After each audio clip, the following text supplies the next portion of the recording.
Ulan na naman.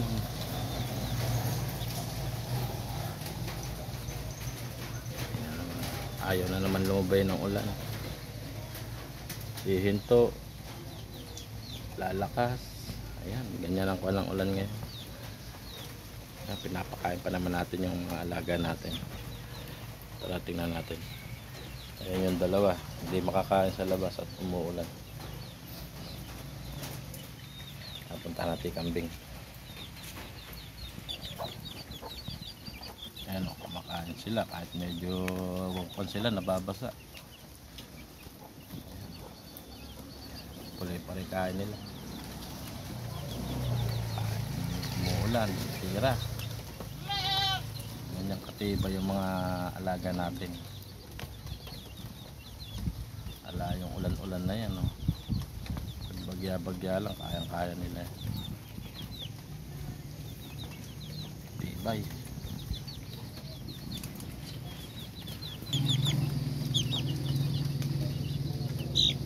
Ayan, yung isang pabo natin napila.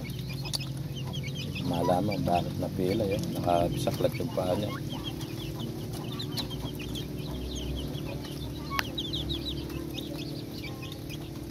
Kawawa nung isa. Hindi makatayo kasi nakakuan yung paa niya. Nabisaklat.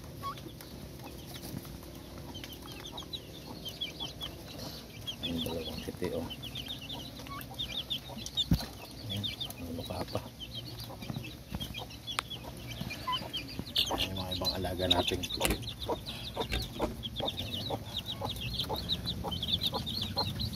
Ayan. Ayan na yata.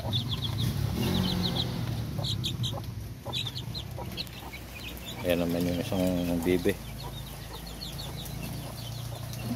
Kayari lang niyang maligo sa ulan. Kaya nagpapagpag siya na ng tubig.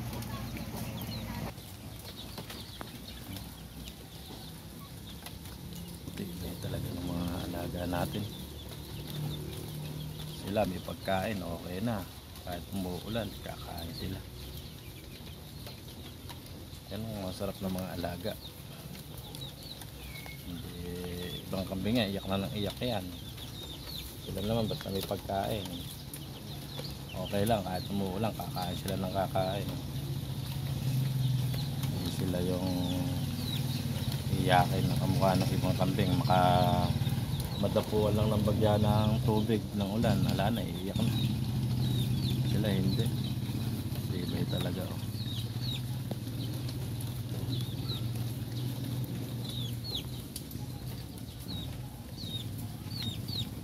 Lakas kumain.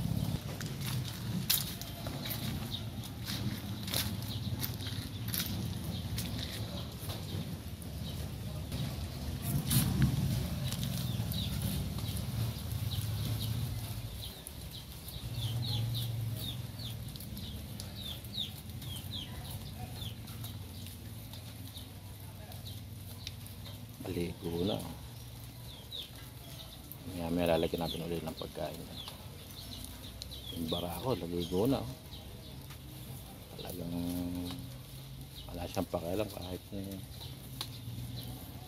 nababasa siya na ulan, kakain at kakain siya.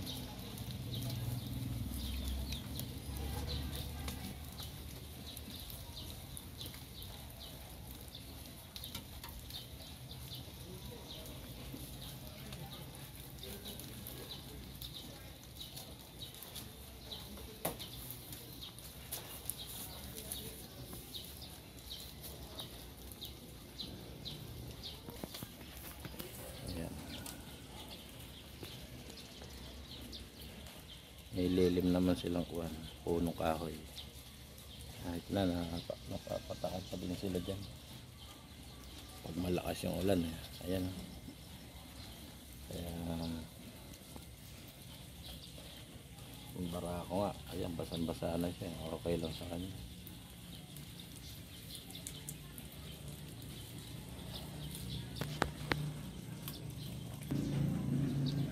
Ito yung usado.